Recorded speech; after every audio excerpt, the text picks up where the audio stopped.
Setiap kita dihiasi oleh sifat-sifat yang kontradiktif. Mana yang lebih dominan, dengan itulah orang menyebut kita. Di dalam pribadi kita ada sifat sabar, ada sifat marah. Kalau sabar yang lebih dominan, kita disebut penyabar. Kalau marah yang lebih kuat, kita disebut pemarah. Sesabar apapun orang, dia mesti punya sifat pemarah. Sepemarah apapun orang, dia mesti punya sifat sabar. Nah, ibadah puasa mendidik kita agar lebih mendominankan sifat-sifat yang terpuji,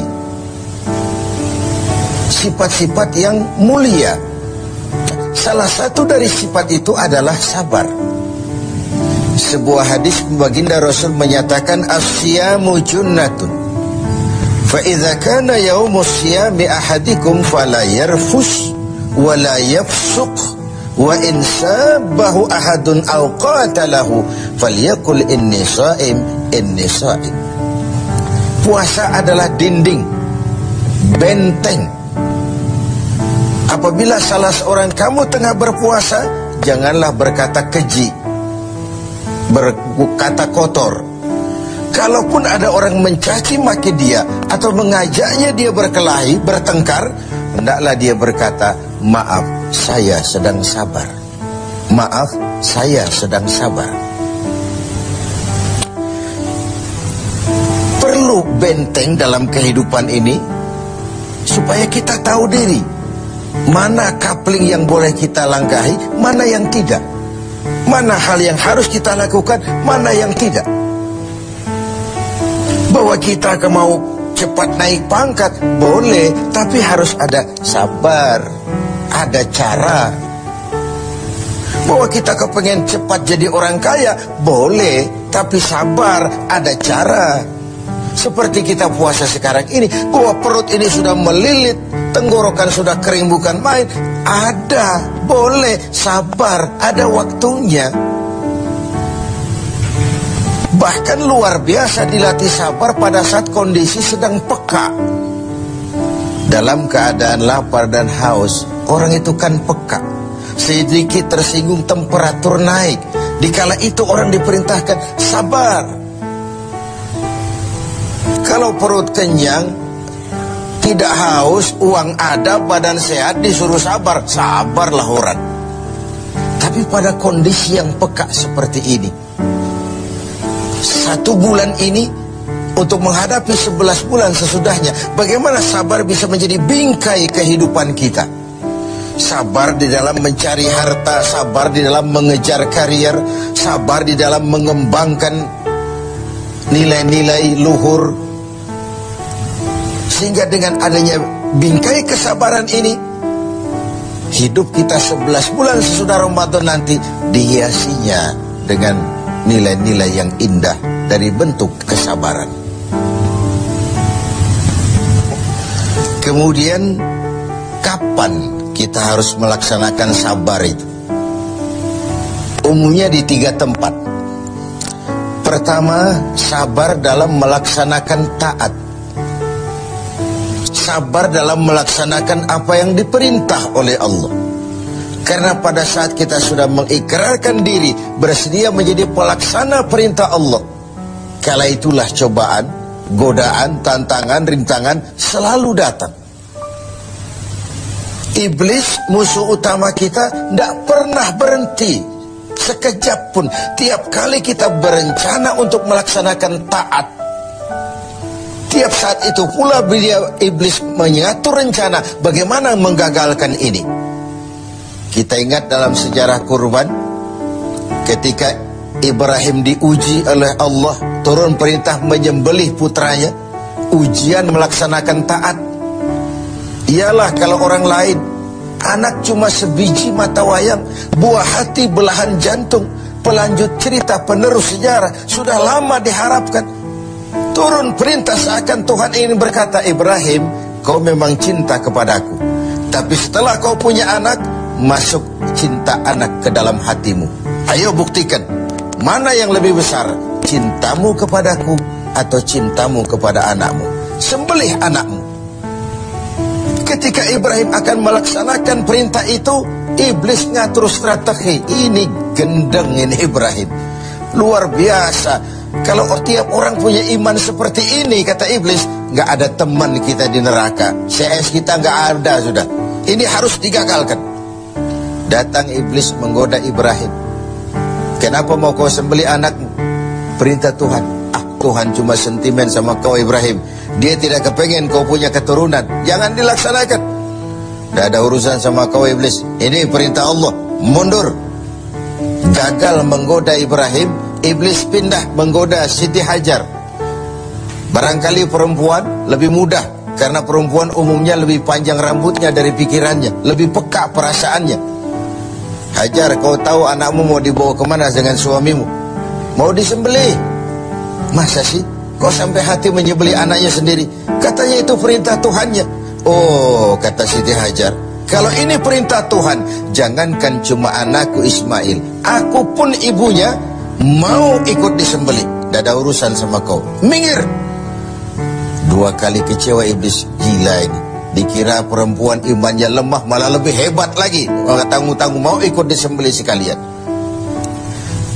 Gagal menggoda Siti Hajar. Turun iblis menemui Ismail kecil. Ismail, kau mau dibawa kemana sama bapakmu? Gak tahu. Kau mau disembelih? Kenapa mau disembelih? Katanya itu perintah Tuhan. Kalau perintah Tuhan, iblis, zahir batin saya siap, zahir batin saya ikhlas. Iblis mau bicara lagi. Ismail ngambil kerikil kecil. Idhab ya la'in, pergi laknat terkutuk kau. Tengoklah iblis, dia berputar saja di rumah tangga kita. Suaminya mantap, dia datang kepada istri. Istrinya teguh, dia datang kepada anak. Tidak akan berhenti usahanya di dalam kita menggagalkan upaya agar kita jangan mentaati perintah Allah. Sabar di dalam taat. Yang kedua, sabar di dalam meninggalkan maksiat, di dalam meninggalkan yang dilarang. Orang tahu kita peminum, sudah mau berhenti, ada saja, kau jangan bertingkahlah, kau kemarin kan pakarnya, sekarang aja. Sudah berhenti kita berjudi, Allah sekali-sekalilah. Sekali-sekali nggak apalah, banyak saja bujukan, rayuan agar kita kembali kepada penyakit lama. Meninggalkan maksiat, meninggalkan yang dilarang Allah pun perlu kesabaran, karena bukan main godaannya. Sebagaimana halnya juga dengan puasa ini. Puasa di Jakarta, di kota-kota besar, insya Allah pahalanya lebih besar daripada puasa di desa terpencil. Kenapa? Godaannya tidak seberat di kota besar. Di kota besar kita lihat tulisan gede-gede, hormati orang puasa. Di bawah yang makan biasa. Ini sebuah potret. Semakin tinggi nilai taat, semakin tinggi keinginan meninggalkan maksiat, semakin berat juga cobaan dan bisikan iblis. Maka semakin diperlukan kesabaran itu. Lalu tempat yang ketiga, sabar di dalam menghadapi musibah. Sabar dalam menghadapi kesulitan, cobaan, ujian. Baik dia dalam bentuk yang menyenangkan maupun dalam bentuk yang tidak menyenangkan. Kalau bukan sabar yang jadi bingkai, maka ketika datang kesusahan, kita akan seperti ayam sampar, hidup segan mati tak mau, bagai kerakap tumbuh di batu. Tetapi kalau bingkainya adalah sabar, kita akan seperti karang di tengah samudra, dihantam gelombang yang bagaimanapun besarnya, dia tetap tegar, berdiri dengan kokohnya.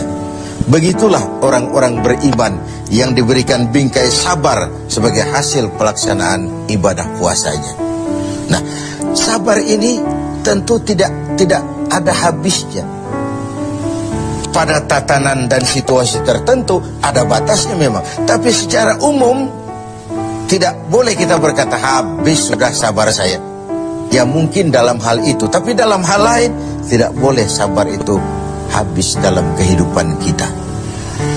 Hanya orang-orang yang diberikan sifat sabar ini, seperti sudah dicontohkan bagaimana sabarnya Ibrahim, bagaimana sabarnya Siti Hajar, bagaimana sabarnya Ismail, melaksanakan perintah Allah dan mereka lulus.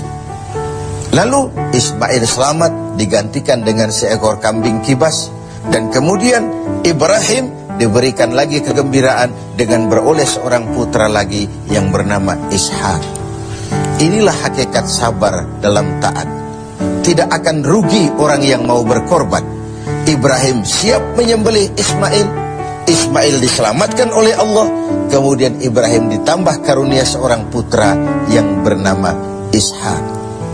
Sebuah potret tidak akan pernah rugi. Orang yang mau berkorban, ikhlas dalam berkorban, dan sabar dalam melaksanakan taat kepada Allah Subhanahu wa ta'ala. Lalu sabar juga dalam meninggalkan apa yang dilarangnya. Karena ada kesan khuffatil jannatu bil makarih wa huffatin naru bisyahawat. Surga dan jalan yang menuju ke sana dipenuhi dengan hal-hal yang tidak menyenangkan. Sebaliknya neraka dan jalan-jalan yang menuju ke sana diselimuti oleh hal-hal yang menyenangkan. Hal-hal yang kita cenderung memang melaksanakannya. Karena itu belum tentu yang menyenangkan kelihatannya akan menyenangkan juga seterusnya.